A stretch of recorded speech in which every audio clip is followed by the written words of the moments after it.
Yes, my Babatunde family, as the halt, it don't happen, no. Another setback for APC. Where is the president-elect by INEC, Bola Ahmed Tinubu? Yes, my Babatunde family, please just hit this like button. They share this video. Where all obedient family made they see this video. And many Nigerians made they see this video. Just watch as Channel TV share with the fire fashola. Fashola can admit say yes, he lied to defend Tinubu because he want defend the indefendable. Share this video, make everybody when they see it, and comment your opinion in the comment section. When we get back our mandate in Jesus' name, type amen in the comment section as they hot. Why is the man you were his chief of staff? He has so much of controversy around him, and I'm hoping that you might be able to clear the air. There are controversies about his age, his true age, controversies about his true educational status, controversy about his name. In fact, there are controversies about whether or not he has dual citizenship, controversies about his past life in the United States. Can you clear the air about this man? I think that makes it the more interesting. And I think those issues have been ventilated sufficiently. You know what the Nigerian people have decided? Those issues don't matter. That's what they have said by this vote. And in making that choice, the only thing I can say to you is that every time it got more difficult, I used to tell people this was his path to success. There was no easy way. There's no easy day for him. The more difficult it gets, then you can be sure it's a sure juice. And I think that for somebody who has faced all of these obstacles, I keep referring to when he was... I remember when he wanted to be governor. You may or may not recall, for 3 days after the primaries, we couldn't find the state party chairman, the returning officer for the election. And Lagos was in suspense for 3 days until they found the returning officer. And that's the Ashwaju story. But does he really have a dual citizenship? That's the Ashwaju story now. And, so the more difficult it gets, the more it brings out the best in him. And for me, I think that now that all of these hurdles have been surmounted, maybe there's a divine purpose to it. Maybe perhaps, just perhaps, this is where Nigeria begins to turn in the most positive way forever. Because sometimes this is just what it takes. Because governance is not about sainthood. It is about efficiency. It is about performance. It is about delivery. So Bola Tinubu is not a saint? I am not. I doubt that you are. No, I am not a saint. I mean, so, if you're a saint, you should be in heaven by now. At the end of the day, for anybody that will be Nigeria's president, issues of character, issue of consistency in the person's life. Why does he have so much controversy? And the third time I'm asking, does he have a dual citizenship? Character is important. Character is relevant. You know, I tell people, when you read the story about Abraham Lincoln and how he got the bill that ended slavery passed, if you read the process, you will not take the results. Go and read it. So, but it was about doing a good thing at the time. And I'm not saying anything, so nobody should read innuendos to what I'm saying. But all I'm trying to say is that governance is about getting the results. The process is important. No matter who the person is. The process can be important. Mm-hmm. Let me put it that way. But sometimes the people you impact, and there is a level of integrity beyond which you should never compromise anyway. So those are issues that are settled because they are value issues. Societies are built on them. So I should not be misunderstood. But again, you must understand that we must not be looking for saints. So all of the accusations that have been leveled against him have been either unproven or there was no evidence offered in support of them. But they have run along for a while. I know one of them. Which is? So they said that he owned the Oriental Hotel. Does he? He doesn't. You know, when that story broke, Dele Alake, his commissioner, image maker then, went to him and said, look, boss, this story is making the rounds. I should go and deny it. He said, no, they're wishing me well. Don't deny it. I was there. And the story has gained a life. Does he have a stake? No, there was no stake. The place was a swamp. The owners of Oriental Hotel, according to the story, were the people who used to own, I think, Golden Crown on Ikorodu Road. And they wanted to relocate. The whole of that Uzumbamba was a refuse dump, including the place where Jim Movia built Civic Center. I was in government when they gave it to him. We used to recover dead bodies there. So it was like, build something there so that we can protect. And that was how they came along. So what about the issue of dual citizenship? This is the fourth time I am asking. Dual citizenship. I know he carries a Nigerian passport. I don't know about dual citizenship. I know he resided abroad when he went on exile. I don't know if they gave him American citizen there. What does that have to do with the results of the election? And wait a minute. Whilst we are going there, the last time I checked, I think that Nigeria's constitution allows you to have dual citizenship, doesn't it? As a president, you need to recheck the constitution in respect of being a president. No, it's place of birth. It's place of birth. If you were born to Nigerian parents, I think that I will check that, but I doubt that the Nigerian constitution makes it makes you disentitled if you have dual citizenship, because the constitution allows you to have dual citizenship.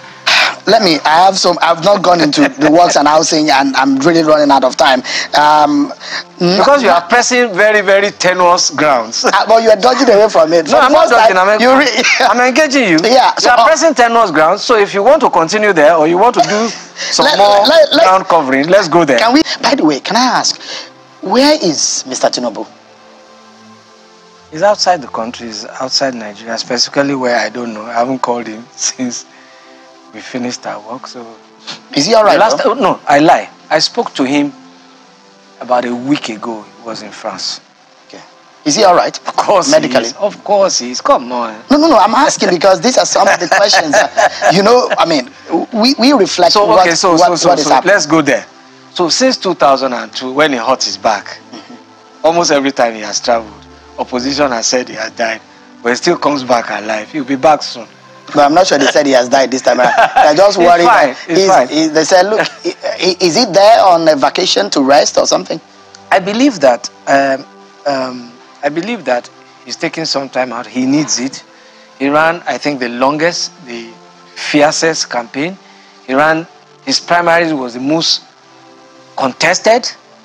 After the primaries, he went around making peace with all those who were successful against him. After that, he was busy involved in planning the re-election. And since then, he just ran this marathon like a sprint. And I think that he deserves... You know what some Nigerians have been saying? They've suggested to him about 3 or 4 places that he could have gone to rest, since now he's now the president-elect. Yankari Game Reserve, yes. Ikogosi, Calabar. These are very beautiful places. And we have a president-elect who has chosen to go to France to go and rest. So Nigeria is not enough to rest. These are some of the questions. I am conjecturing that is what he went to do, but the Bola Tinubu, I think I know, president-elect, will also be doing some networking. There's no idle moment in his life. And he overworks himself and overworks his mind. I know that he'll be doing a lot of networking, meeting people, planning ahead, building relationships that might be useful for his government and for Nigeria internationally, and he's a highly connected person. So you've said that Mr. Tinubu is very okay medically. So you've told Nigerians that. And for those who are going to work with him, let me warn them, he's very nocturnal. I hope he changes. So he will wake you up at night. He does his best work in the dead of the night. Unless you can push back and claim your space at night, he will encroach it. He's very, very detailed. He micromanages. More than President Buhari. So, more than President Buhari. From that, I made some assertions here, and I said that politics was a game of numbers, but numbers have equations, arithmetic equations, addition and multiplication. APC was adding and multiplying. What do you mean by that? Some PDP governors, Cross River, Ebonyi, initially Zamfara, had come to join APC. PDP was dividing and subtracting. So, the major contenders against us in this election, NMPP, PDP, Labour Party, their candidates were in the same party in 2019. They lost by almost 4 million votes, 3.9 something. So, having now divided that inadequate, insufficient ticket into 3, how was it going to add up into an electoral victory? So, they handed away the presidential ticket by dividing their powers. Not only did they divide, they now subtracted with the G5 governors. So our polls showed in January that we were 10 points ahead. Our polls showed in January that we were 23, we had reached 25% in 23 states out of the 25 we were targeting. And it also showed us states where we were 10, 15, 20%, and states where we considered the battleground states where we were going to target. And in the end, I think we got 29 states. So there was a method to all of what was going on. And where, I mean, the assertion and where the opposition said, look, where you knew you were going to lose, you introduced intimidation. And you didn't allow voters to come out. So we knew, for example, that we were going to lose in certain states, and I'm not going to be helpful to the opposition now. And you see, again, some of the things we will learn as we go on, as our democracy evolves, and as the process gets tighter. There are states where you know that you are not going to win. You have never won there. Why are you spending money there? And that is what some more sophisticated democracies do. They just say, hey, I'm packing my bag out of here. I'm going to a state where they are waiting for me. So you knew the states that were going to flip. You knew the states that were not ready to flip. You knew the states that have historically not voted for you. Why are you wasting your time there? And you know the states where they like you. So your problem there is get out the votes. We call it GOTV. Get out the votes. So we concentrated on the GOTV states. And it turned out to be exactly what we predicted would happen. But the flip side of that is that, would you say that your candidate was not loved in Lagos? Your candidate lost in his home? Yes, you see, again, in some cases, you get blindsided. So you were blindsided in Lagos? We were blindsided in Lagos because the opposition turned out their voters there, and you also saw that a party that had been competitive for 24 years, the Umbrella Party, suddenly disappeared. It showed that their support base has shifted. So Labour Party... They just disappeared. Labour Party's victory in Lagos surprised the APC. Yeah, it blindsided us, without a doubt. They thought that the Labour Party has posited that they won Lagos by more than the margin in which they won, but that the votes were not exactly the true picture of things. Well, that is a matter that has been submitted, I believe, to the tribunal, and I'm not going to make any comment at all about matters in dispute here. I'm not going to even try. But the point to make is to make the acknowledgement that they turned out their voters, and in the subsequent gubernatorial election, you saw that we turned out our voters, and people didn't turn out to vote. That's all. That's highly disputed also. Well, because of the kind of violence and... I know what happened in my polling unit in the presidential election. And the alleged intimidation of voters that came up there. By a smaller margin, and the margin was larger in the gubernatorial election. And my polling unit was one of the most covered polling units in terms of press corps and press presence, and not one iota of violence was recorded in my polling unit. Well, you know that there were a lot of violence in Lagos. Well, what has been now being popular as Lagos was the headquarters of voter intimidation and tribal and religious ethnic division in that election. So let's take them one by one. In terms of violence, unfortunately, one incident of violence in any election in my country does not cover us in glory. One, wherever it may be. But that said, when you look at the incidents of violence, the number of polling units that were disrupted, they pale into insignificance compared to what you have seen in elections in the past. This was the incident. This was the election that had the least reported incidents of violence. And this is data. It's not me expressing my opinion. For which data? I mean, because that's one. I'm not privy to what the data you're talking about. No, we have the data. You see, I headed the Election Planning and Monitoring Directorate.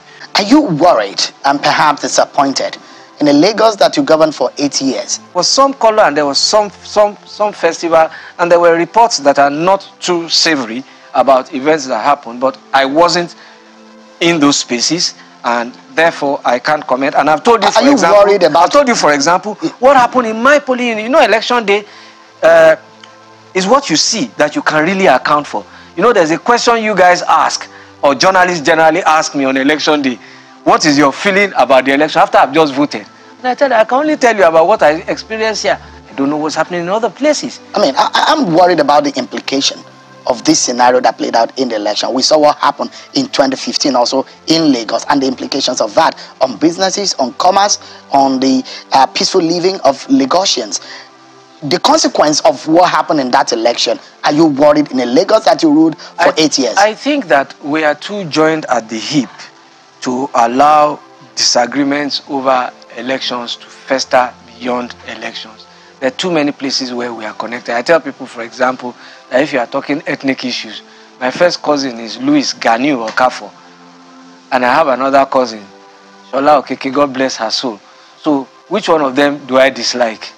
So, and I think that some of the rhetoric went in the wrong way, and I think everybody should wear the trouser of adults in the room now and bring everybody back to it. And I think that healing is already taking place, and tempers are coming down.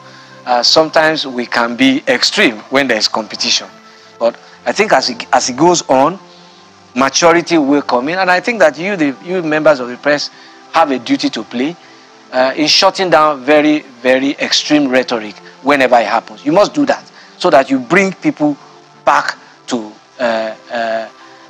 tolerable levels of debate and conversations.